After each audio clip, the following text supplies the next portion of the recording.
Now what she's figured out is that the way to get rid of her shame is to be thinner. Yeah. I don't Right.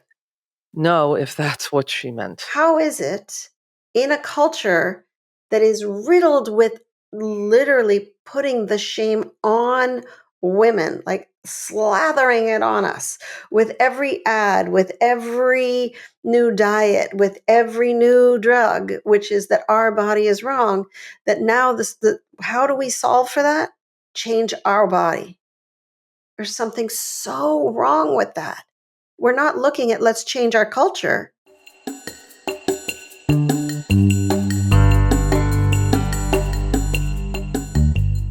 Jennie, I have been waiting for us to have this conversation about Oprah, weight loss, about food noise, because, and I know you've been hearing this too, my clients feel inundated by the messages of society telling them that their body needs to be different and these new weight loss drugs are the way to go. So let's unpack the influence of Oprah.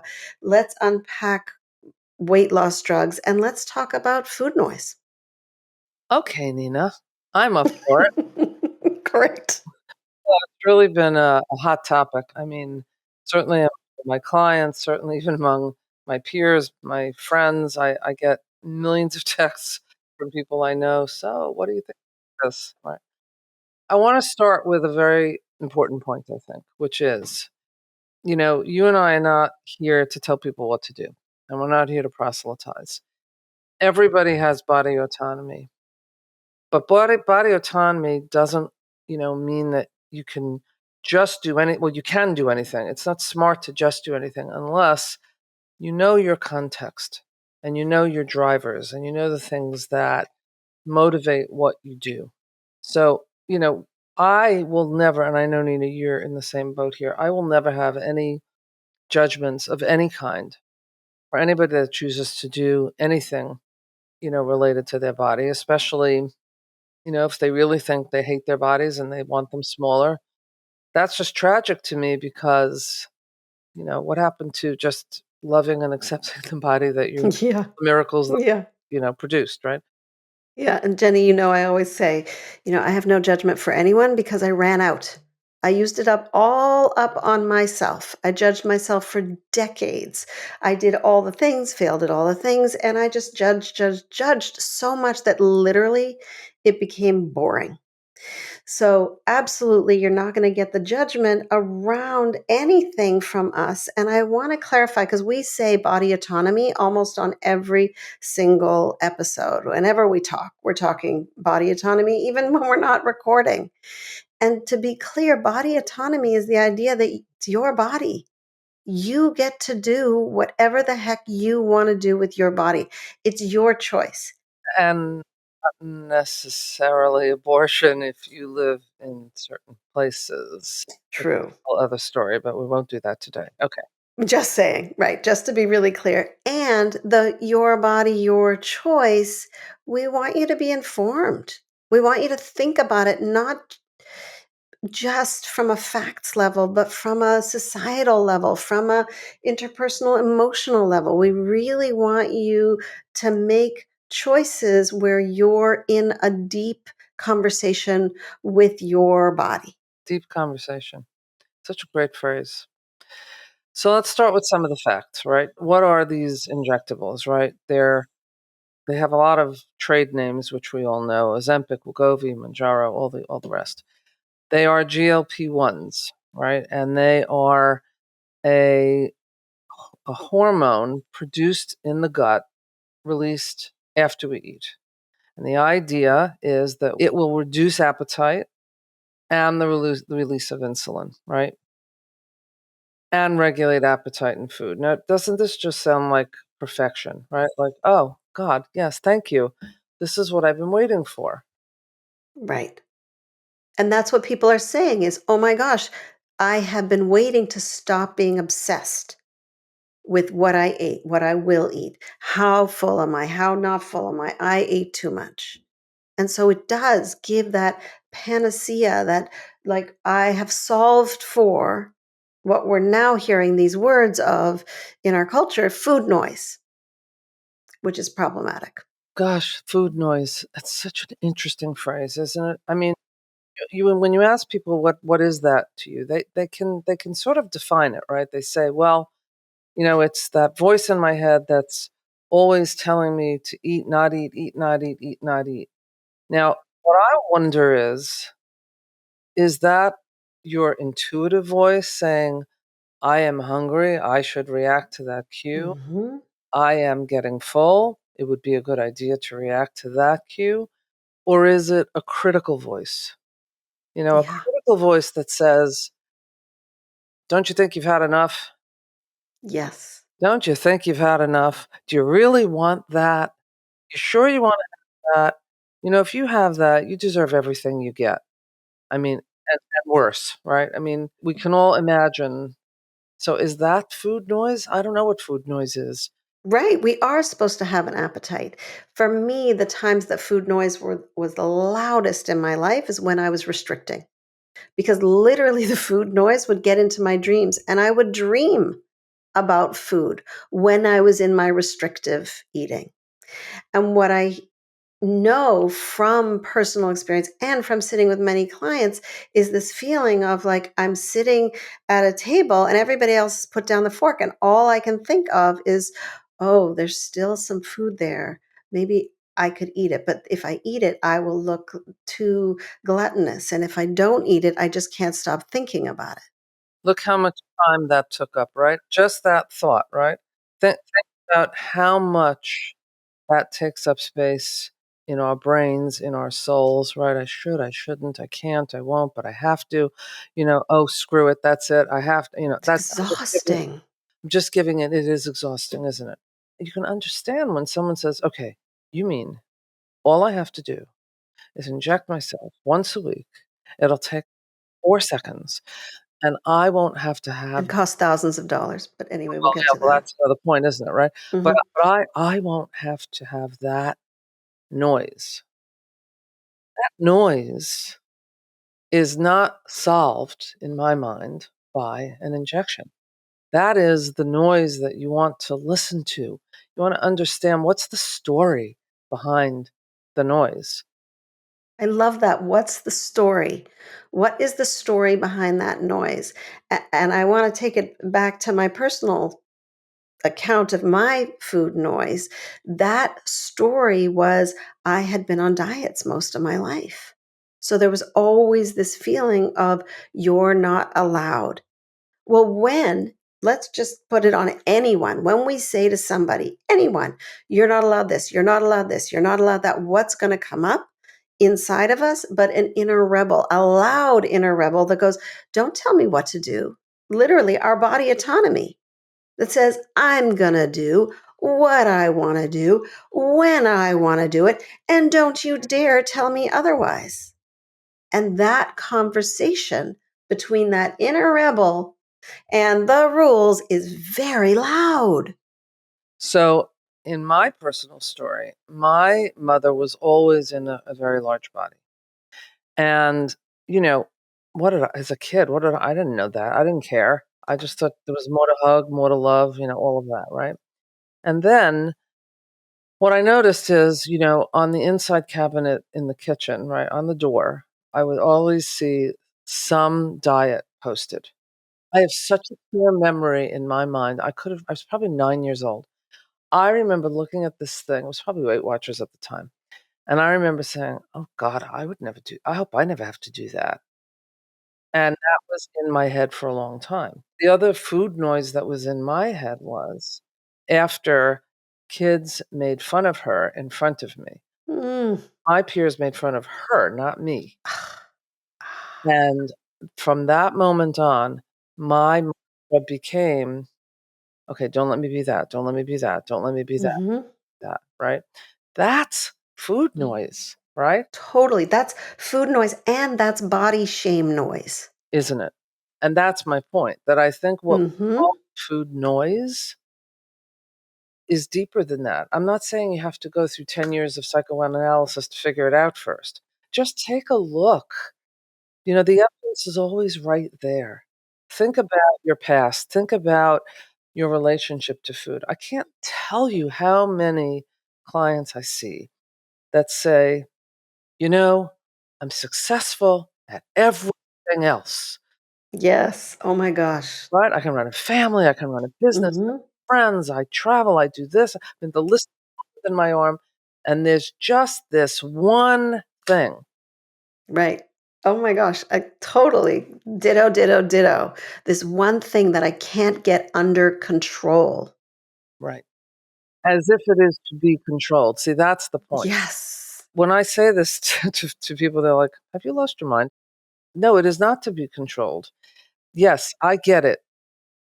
If your food noise is your shame, your conscience, your compilation of all the other voices in your life that have criticized you, of course you want to make that softer. That's why you binge to begin with. That's why you emotionally eat to begin with, or that's why you just overeat or compulsively overeat to begin with. It's to turn off that noise. So now you say, well, okay, but now I can just have an injectable and I don't have to do all those things and the noise will be gone, except it isn't. Yeah. Right. And let's take that path from that food noise, from that body shame noise back to Oprah, because literally that's how she opened the special that she did about shame and really talking about her weight loss journey. And what she said loud and clear in many different ways is my body shame was so intense. And it is absolutely. She said, I took on the shame that everybody piled on every magazine, calling her out for the shape of her body. And Jenny, you and I had a really interesting chat right before, and I was like, no, no, no, stop. Let's hit record because you started talking about Oprah and how, say more about that whole piece around her body shame. So look, first of all, I have to say, I don't know what it is. I will never know what it is to be in the public eye and to that degree. Okay. And I have to hand it to her that over the years she has been willing to be vulnerable on this subject and to share what she's doing and to share her struggle. I get it. And I give her lots of credit for that. And I think she's made a huge difference by also making public that by talking about trauma that she's been through. I think that's made it easier for others to talk about it. I'm thankful to her for that. Now, the message I came away from with this special that she did, and who knows if this is what she meant, is that now what she's figured out is that the way to get rid of her shame is to be thinner. Yeah, I right. don't know if that's what she meant. Right. And it was broadcast super loud, right? If I can do it, if I can get rid of my shame by being smaller, you can get rid of your shame by being smaller too. Now, how is it in a culture that is riddled with literally putting the shame on women, like slathering it on us with every ad, with every new diet, with every new drug, which is that our body is wrong, that now how do we solve for that? Change our body. There's something so wrong with that. We're not looking at let's change our culture. That's actually the point, right? So diet culture persists. And I I never cease to find it amazing that people will do anything, literally anything to be thin. I will take a drug that, yes, arguably has been on the market a long time, by the way, for a very different purpose. It was for if you're diabetic, but I will take a drug, I will inject myself, and I understand that I'm going to have to take it forever because what do we know so far? If you stop it suddenly or if you just stop taking it, you will not only very quickly gain the weight back, you will gain back more. Now, if you live in the land of denial, you say, well, that's not me. What'll happen is I'll lose some weight and then I'm going to move my body more because I won't be ashamed because my body will be thinner. And by moving my body, I won't gain the weight back. God, I hope you're right, but I don't think so. I'd love to see this body anyway, but I don't think so. Yeah. And part of my concern, and yes, the semiglutides have been around for a while, but I do honestly have a concern given the history of weight loss drugs in our society, right? In the 1950s, we had amphetamines and diuretics and laxatives. And by the 1960s, they were pulled, right? Because of heart issues, because of death. Yes. In the 1990s, we had fen-phen, right, which started, this sort of cocktail of different drugs plus the appetite suppressant phentermine. Right. And that then was recalled in 1997 due to concerns that the products caused heart attacks. Yes, and actually people who died from it. Yeah. Mhm. So if we're looking at the history of weight loss drugs, it doesn't have an illustrious background. It has a background of harming people because it pushes our body to a place that it doesn't work well. Right. And there's other things along the way, right? We have the bariatric surgeries that people have issues with. We have, all the stomach stapling and all the stuff. Again, I wanna be careful here because, if some of our listeners have had bariatric surgery, I get it. That was the choice you made. I honor your choice, but I will say that Absolutely. it is interesting to me that, again, we'll do anything. We'll even go under the knife. We will even, you know, restrict ourselves, to by having that surgery and eating a diet that is so not intuitive, so not natural to who you are. And by the way, just say the statistics now, because we're this many years out from the start of bariatric surgery, is that more than 75% of people regain all of the weight and more. Now, you say, "Well, how's that possible? They've had surgery. Shouldn't it be stopping it from themselves?" No, they figure out a way to get around it because that's the point. Until you get to what is the driver, what gets in the way between you and being able to honor your natural hunger and satiety cues, if you can refine them, then all the injectables, all the surgeries, all the drugs, they will work for a while. And then Yeah. you'll be looking for the next thing. And we're just trying to, I often say it's sort of like imagine being on a highway and you're on one side of the highway and you see on the other side you have, dead stop traffic. They're at a dead stop. There's something that happened ahead. And you say, oh, these poor suckers, right? And you're streaming along. And then all of a sudden, you see in the distance on the other side some poor schnook who's about to turn the corner, has no idea that this dead stop traffic is in front of them, and you wanna say, "No, no, no, go back, go back, go back." It's almost Mhm. that's how I feel, like I wanna stop you from being in dead stop traffic again. Yeah. Absolutely. And it's so important to take a moment and go, what am I getting into? Right? Am I actually turning up the volume on the food noise, on the body shame? Because that's often what we do. We have a problem. Let me focus on what the society is saying. We're solving for your problem. But what it does is actually amplify this obsession because then, am I going to stay on this? Am I going to keep the weight off? Is this going to be me forever? Uh-oh, it's not working. Now I have digestive problems. Did I do the wrong choice? And again, you get to do what you want to do. And I really think our invitation is come down a little bit deeper and actually listen.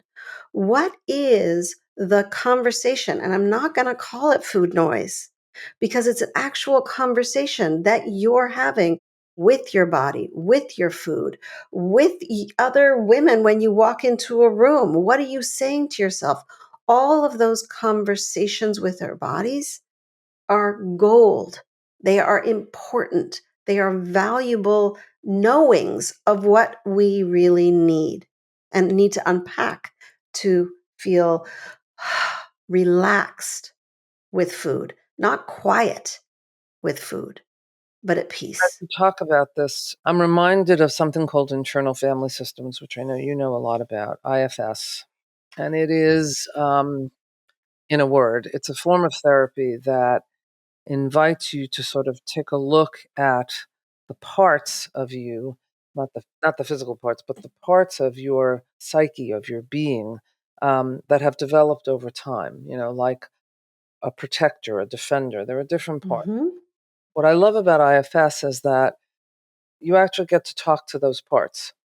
So you have a choice. You can go for expensive therapy and go talk to your parts. Or what you could do, you could, and it's very good therapy, by the way, or you could start by actually just speaking to yourself in a gentler, kinder voice. Mhm. Not the voice of the bullies that might have made fun of you as a child or an adolescent, not the voice of perhaps a parent who was very critical of your habits or your body size, not the voice of diet culture, not the voice of social media, not the voice of every ad that you see everywhere all the time. To find your own inner voice that says, okay, wait a second. Let me do a little inventory. This body has been through a lot. Here's the question I love to ask people to just ask themselves, and I invite anybody who's listening, when you have the time, to really just journal this for yourself. What miracles has my body produced, Mm. and what has my body taken me through? Just, Mm. it's It's almost like just beautiful. start with gratitude, you know, instead of looking at the wrinkles and the rolls and just start with gratitude. Yeah. Yeah. The other exercise, and I love that, right? What are the miracles? What has my body done for me? The other thing that I invite people into is what's the endearment that you call your dog, your cat, the little baby that's being strolled down the street, right? That what is that name of from your heart, right? Oh, sweetie, oh, honey, oh, bunny, oh, love, oh, those that just ooze kindness and warmth. And put your hand on your heart and say that.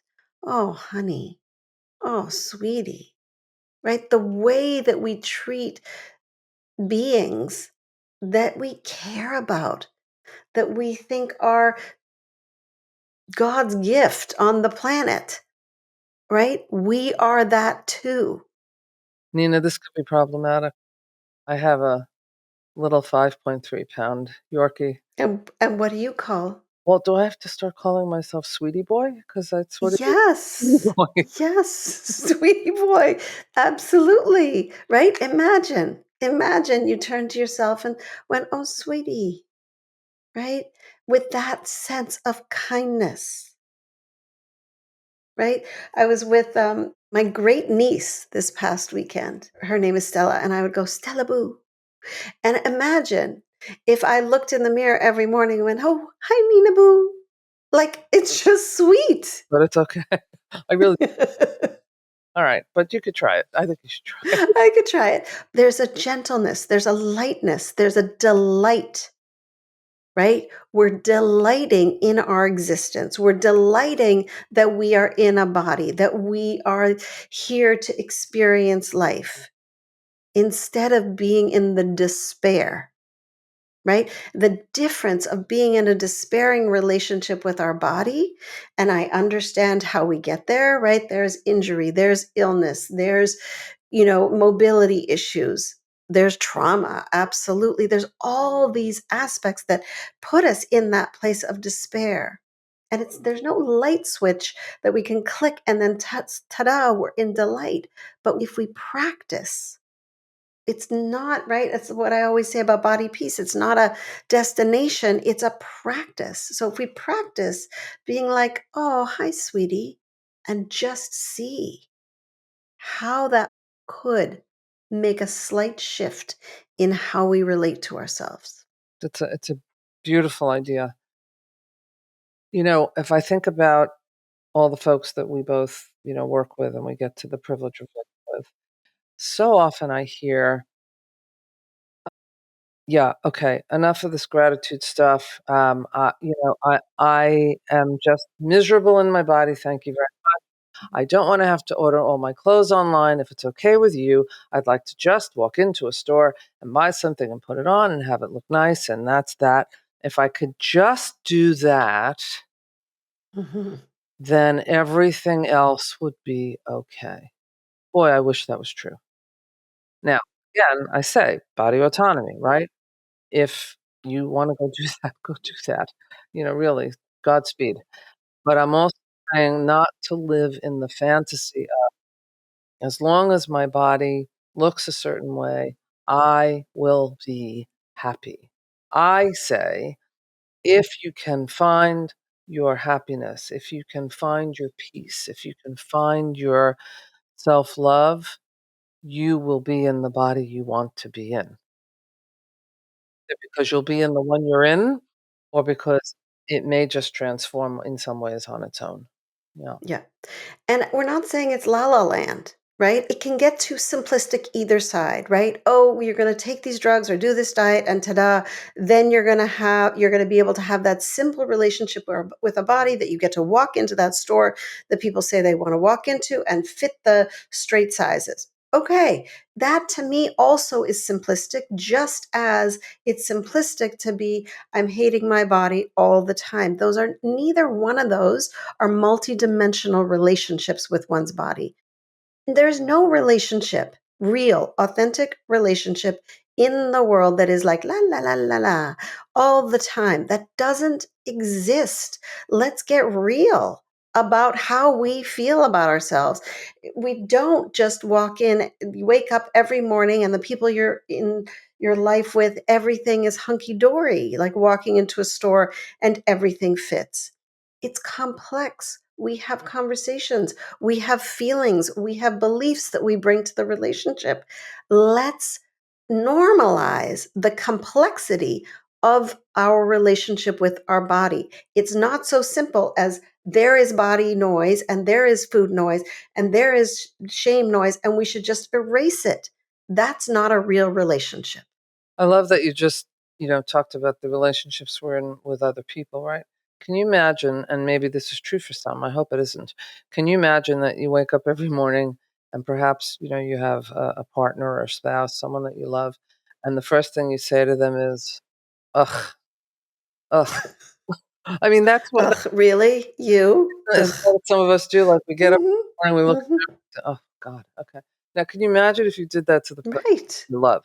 So if you can't Yes. imagine doing that to the person you love, make yourself the person that you love Yes. so that you don't do that to yourself. You could actually say, Yes. "Good morning. How are you?" I mean, you don't have to do it out loud. You don't have to be taken away. But I'm just saying, imagine if you just greet yourself the way you would greet someone that you love. Yeah. And honestly, it doesn't even have to go as far as I am somebody I love. Be loving. Make it a practice. You don't have to be in body love. I often feel like that's just too pie in the sky. It's too aspirational. Let's just be in the practice of being peaceful with ourselves, being in the practice of being loving, being in the practice of being kind and caring. We don't have to do it perfect. We can't. Life happens. Oprah gets on TV and starts saying everybody should do what I did and everybody can do it as though everybody is Oprah and everybody's body is like hers. That's not true. Let's just be in the practice of being in our own body with the skills and the kindness that we can muster.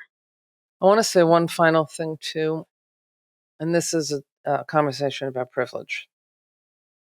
Because even if we thought that the injectables, the GLP-1s, the semaglutides, the Wegovy's of the world, the Manjuros, all of those, even if we thought they could do what we think they're gonna do you realize how many people can't get them? Right? Cannot afford them. Insurance will not cover it. I found it so interesting that right on this, you know, I wanna call it the Oprah infomercial, sorry, but that's what it felt like to me, right there and then, it was discussed that insurance doesn't pay for it. So why then do a program that's going to reach millions only for there to be millions who look at it and say, "Well, that's nice, but actually, I can't get that anyway." And the reason why they can't get it is because it is so very expensive. And that tells you something. If a cancer drug, a miracle cancer drug comes onto the market, it starts out very expensive. And then you know what? It becomes accessible to most people because you're not going to withhold a cancer drug, if you have, insurance and all of that. There's a lot of money to be made here. Well, of course, right? The multi-billion dollar of the weight loss industry. So don't forget that's still at the heart of things. Yeah, yeah. And to ask yourself the question, who's making money off of my shame? Great question. Right? When I'm feeling bad, I'm like, wait a second. What there's a couple questions I ask myself. When I suddenly am having a shame attack, I'm like, what just happened? Was there something that triggered it? And is there somebody making money off of my shame? Right? Did I just go by a huge billboard that said, whatever, if you do this, you will have no wrinkles. And then suddenly I'm feeling bad. What? Oh, I went by the billboard. Oh, and the billboard told me that I should be getting, all these things so my face doesn't look like I'm the age that I am. And wait, somebody's making money off of that. That's not, I don't want to be feeding that. I want to be nourishing myself. What a beautiful ending line that is. I don't wanna be feeding that, I wanna be nourishing myself. There you go. It's always wonderful to talk with you. It's a total joy all the time. All right. See you next time. Thanks for listening. Thanks, everyone.